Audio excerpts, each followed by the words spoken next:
আজকে আমরা একটু অন্য ধরনের বিষয়ে আলোচনা করি। আসলে আমাদের বাঙালিদিকে যেভাবে চিরদিনই ব্রাত্য করে রাখা হয়েছে, শুধু আজ বলে নয়, যুগে যুগে কালে কালে হয়তো বাঙালি জাতি একটু ব্রাত্য হয়ে আছে। তো আমরা ইতিহাসেও দেখব বাঙালি ব্রাত্যতা। তো নরেন্দ্রগুপ্ত চিনতে পারলেন না তো কে? নরেন্দ্রগুপ্ত অ্যাকচুয়ালি তার নাম, কিন্তু আপনারা চিনতে পারবেন না যতক্ষণ না তাকে শশাঙ্ক এই নামে ডাকা হয়। গৌড়রাজ শশাঙ্কের কথাই বলছি। হ্যাঁ, এক সময়ে শুধু গৌড় নয়, সারা ভারতবর্ষকে যে উত্তাল করে দিয়েছিল তার কর্মপদ্ধতির দ্বারা, সেই গৌড়রাজ শশাঙ্কের কথাই বলছি। এই শশাঙ্কের সাথে ঐতিহাসিকরা বোধহয় ঠিক একটা ব্যবহার করেননি। তাকে ছোট করা, নিন্দা করা, অপমান করা, এটা আমরা লক্ষ্য করেছি। বাঙালি হিসাবে তার প্রাপ্য হয়েছিল সেই সময়। তো আমরা আজকে সেই কথাই একটুখানি আলোচনা করছি। দেখুন,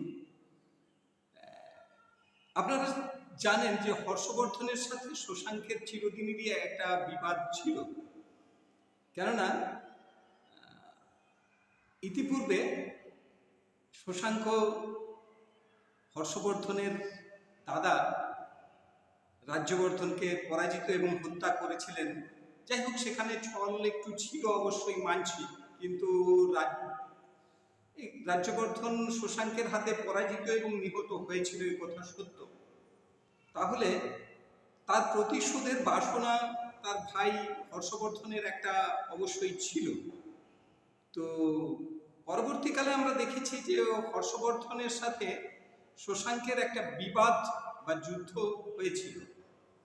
এই যুদ্ধে কে জয়ী আর কে পরাজিত, সেটা নিয়েই ঐতিহাসিকদের মতবিরোধ। যেমন প্রথমে আমি ধরি যদি বাণভট্টকে, বাণভট্ট ছিলেন হর্ষবর্ধনের সভাকবি। সেই সময় যাদের লেখাগুলো আমাদের নিয়ে বিচার্য বিষয়, তার মধ্যে বাণভট্ট লেখা অবশ্যই। বাণভট্ট শশাঙ্ককে বলতে গিয়ে, বর্ণনা করতে গিয়ে বলেছেন এটি একটি গৌড় ভুজঙ্গ। একটু খেয়াল করুন, ভুজঙ্গ মানে কি? ভুজঙ্গ মানে হচ্ছে যার ফোনা আছে। এক কথায় তাহলে শশাঙ্ককে গালাগালি করতে গিয়ে বাণভট্ট তার গুণগানই করে ফেললেন, তাই তো? ভুজঙ্গ মানে যার ফোনা আছে, যার বিষ আছে, যার ছোবল মারাত্মক। তার মানে তিনি চেয়েছিলেন শশাঙ্ককে ছোট করতে, কিন্তু প্রকারান্তরে শশাঙ্ক বড় হয়ে গেল, তাই না? আচ্ছা, পরে আসছি বাণভট্টের আরো কৃতিত্বে। এখন বাণভট্টকে যখন জিজ্ঞেস করা হচ্ছে যে শশাঙ্কের সাথে হর্ষবর্ধনের যে যুদ্ধ হয়েছিল, তাতে জয়ী পরাজয় ব্যাপারটা কি, তিনি এক কথায় স্পষ্ট বলে দিলেন যে হর্ষবর্ধন জয়ী হয়েছিল, শশাঙ্ক পরাজিত হয়েছিল। কিন্তু ইতিহাস সত্যি কি তাই? বেশ, যাই, আর্যমঞ্জুশ্রী মূলকল্প গ্রন্থে, এটা একটা বৌদ্ধ ধর্মগ্রন্থ। এই বৌদ্ধ ধর্মগ্রন্থ ওই একই কথা বলে যে শশাঙ্ক পরাজিত হয়েছিল, হর্ষবর্ধন জয়ী হয়েছিল। আসি হিউয়েনসানের কাছে, বিখ্যাত চৈনিক পরিব্রাজক হিউয়েনসান। এই হিউয়েনসান একটুখানি নাকচ করেছিলেন বোধহয়, যে না, বোধহয় শশাঙ্ক এবং হর্ষবর্ধনের যে যুদ্ধটা হয়েছিল সেখানে একটু অমীমাংসিতই থেকে গিয়েছিল। যুদ্ধটা যে হর্ষবর্ধন জয়ী হয়ে গিয়েছিল, এটা তিনি এক বাক্যে স্বীকার করেননি। এটা ধন্যবাদ তাকে। এখন বক্তব্য হচ্ছে যে একটুখানি খেয়াল করুন, যদি শশাঙ্ক হর্ষবর্ধনের কাছে পরাজিতই হতো, তাহলে কি হর্ষবর্ধন শশাঙ্ককে ছেড়ে দিত? কারণ যে তার ভাইকে হত্যা করেছিল, গ্রহবর্মা, যে তার ভগ্নিপতিকে শেষ করেছিল বা শেষ করার পিছনে যার হাত ছিল, তাকে কি হর্ষবর্ধন ছেড়ে দিত? আর আমরা দেখছি ঐতিহাসিকরা বলছেন গৌড়ের স্বাধীন সার্বভৌম একচ্ছত্র নরপতি শশাঙ্ক। তাহলে কি সেই উপাধিটা তার থাকতো পরবর্তীকালে? প্রশ্ন রয়েছে। বেশ, দেখুন, বাণভট্ট হর্ষবর্ধনের সভাকবি ছিলেন, বৌদ্ধ ধর্মের প্রচারক, বৌদ্ধ ধর্মের পরম পৃষ্ঠপোষক। তা বাণভট্ট ধর্মর ঊর্ধ্বে উঠতে পারেননি হর্ষচরিত লিখতে গিয়ে। আর তাছাড়া বাণভট্ট হর্ষের নুন খেয়েছেন, হর্ষের গুণ তো গাইবেনই, এটা স্বাভাবিক কথা। হর্ষবর্ধনের গুণগান তো গাইবেন, তিনি কি আর শশাঙ্কের গুণগান গাইবেন? স্বাভাবিকভাবেই সেটা হয়েছে ইতিহাসে। এরপরে আসি আর্যমঞ্জুশ্রী মূলকল্প গ্রন্থ। আপনাদেরকে বলেছি এটা একটা বৌদ্ধ ধর্মগ্রন্থ, সেখানে বৌদ্ধ ধর্মের অবশ্যই প্রচার প্রসার থাকবে। তাহলে শশাঙ্কের ধর্ম কি ছিল? শশাঙ্ক ছিলেন শৈব, যেটা সহ্য করতে পারতো না তারা। ধর্মীয় বিরোধ একটা তৎকালীন সময় ছিল। আর হিউয়েংসান চীনা পরিব্রাজক, বৌদ্ধ ধর্মের সাপোর্টার, এক বাক্যে। তাহলে এই তিনজনেই কিন্তু শশাঙ্কর সাথে ধর্মের দিক থেকে একটু আলাদা। তাই তিনজনেই কিন্তু শশাঙ্কের যে গুণগান করবেন তা অবশ্যই নয়। শশাঙ্ককে ছেড়ে কথা বলবেন না তিনজনে, বলেন উনি। কেননা শশাঙ্কের নামে যে বদনাম, যে পাটলিপুত্রের ভগবান বুদ্ধের পবিত্র পদচিহ্ন খোদাই করা যে পাথর, সেটা শশাঙ্ক গঙ্গার জলে নিক্ষেপ করে দিয়েছে। আবার ওদিকে দেখুন, বুদ্ধদেব যে গাছটার নিচে, এটা অনেকে বলে বট গাছ বা অশ্বত্থ গাছ, মোটেই না, তা পিপল গাছ। অশ্বত্থের সাথে পিপলের একটা পার্থক্য রয়েছে, অবশ্যই রয়েছে। তো সেই পিপল গাছটাকে উপড়ে দিয়েছিলেন, নষ্ট করে দিয়েছিলেন, এমনকি শেকড়গুলো পুড়িয়ে দিয়েছিলেন। আবার কেউ বলে আখের রস দিয়ে পুড়িয়েছিলেন। এই সমস্ত হিউয়েংসান বা এরা বলছেন এই কথা। কিন্তু আজও তো আমরা সেই বোধিবৃক্ষ দেখতে পাই। তাহলে কেন এই বাঙালি বিদ্বেষ? আর শশাঙ্কের নামে আরেকটা ব্যাপার হচ্ছে বৌদ্ধ ভিক্ষুকদের নির্যাতন। প্রকৃতই কি তিনি বৌদ্ধ ভিক্ষুকদের নির্যাতন করেছিলেন? মোটেই না।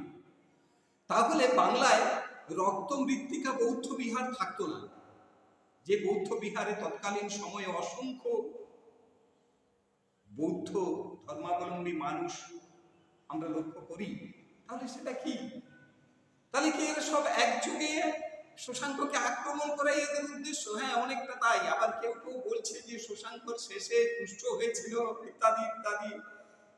আমি আলাদা করে নাম বলছি না, তবে আপনারা জেনে রাখবেন এই তিনটে সোর্স বা চারটে সোর্স, একটা হচ্ছে বাণভট্টের হর্ষচুরি, একটা হচ্ছে আর্যমঞ্জুশ্রী মূলকল্প গ্রন্থ, আরেকটা হচ্ছে হিউয়েংসান।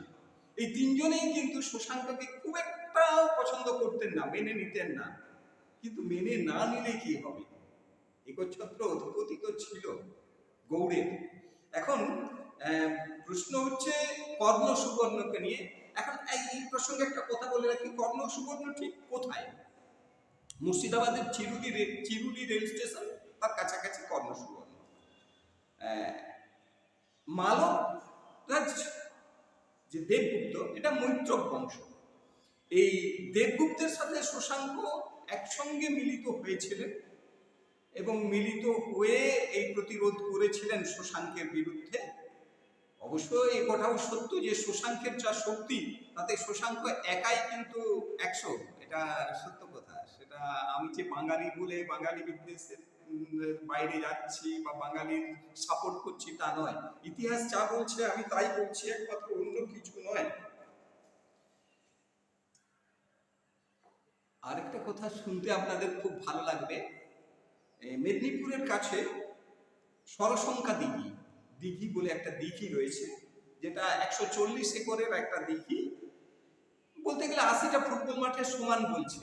তো এই সরসংখ্যা দিঘি নাকি শশাঙ্কের মা শশাঙ্ককে অনুরোধ করে খনন করিয়েছিলেন। যদিও মানছি, এক বাক্যে মানছি এটার ঐতিহাসিক সত্যতা নেই, কিন্তু শুনতে খুব ভালো যে সেখানকার মানুষ জল পাচ্ছিল না বা ইরিগেশন একটা প্রবলেম ছিল, তাই শশাঙ্ক সেটা করে দিয়েছিল। এবং আরও একটা প্রচলিত লোকবিশ্বাস রয়েছে যে শশাঙ্ক তীর ছুঁড়েছিলেন, স্বর যোজনা করেছিলেন, স্বরটা যেখানে গিয়ে পড়েছিল ততদূর তিনি করেছিলেন দিঘিটা। তো শুনতে ভালো, আর কিছু না। কেননা তথ্য প্রমাণ না থাকলে তো বলা উচিত নয় ইতিহাসকে। তবে একথা সত্য, শশাঙ্কের সময় ইতিহাস অনেকটা বিকৃত হয়ে গেছে, বাঙালি বিদ্বেষ একটা বড় পর্যায়ে চলে গেছে, এটা আমাদেরকে মানতে হবে। যেটা কিন্তু সেই সময়ের মানুষদের উচিত ছিল না। এত বড় বড় বিখ্যাত বিখ্যাত ঐতিহাসিকদের কাছেই তো আমরা ব্যাপারটা নেবো, তা সত্ত্বেও একটা বাঙালি বিদ্বেষ রয়েছে। আজও কি এটা প্রকারান্তরে রয়েছে কিছু কিছু ক্ষেত্রে? কি জানি না, সেটা আপনারা বলবেন। আমি শুধুমাত্র বিশেষ কিছু বলছি না, গৌড়ের কথা বলছি। অনেককে ছাত্রছাত্রীদের ঠিক গৌড় অঞ্চলটা কোথায় বললে তারা ঠিক বলতে পারে না। এটা পদ্মার ভাগীরথীর মধ্যবর্তী অঞ্চলটা সাধারণত গৌড় নামে পরিচিত হতো, তাই গৌড়রাজ শশাঙ্ক। পরবর্তীকালে অবশ্যই শশাঙ্ক উড়িষ্যা, বাংলা, বিহার রাজ্যগুলো জয় করেছিলেন, তার রাজ্যের পরিধি বেশ বিস্তৃত ছিল। আর শেষ দিন পর্যন্ত হর্ষবর্ধন আমার মনে হয় শশাঙ্ককে সেইভাবে পরাজিত করতে পারতেন না, তাহলে অন্তত হর্ষবর্ধন শশাঙ্ককে জীবিত অবস্থায় রাখতেন না। কেননা যার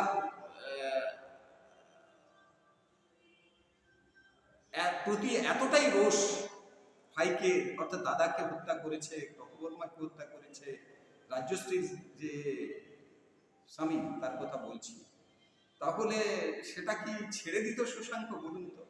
এক কথায় শশাঙ্ক বাঙালি হিসাবে যতটা মর্যাদা পাওয়ার কথা, এই সমস্ত ঐতিহাসিকরা যেহেতু বৌদ্ধ ধর্মাবলম্বী তাই বৌদ্ধ ধর্মকে সাপোর্ট করবেন, এটা স্বাভাবিক।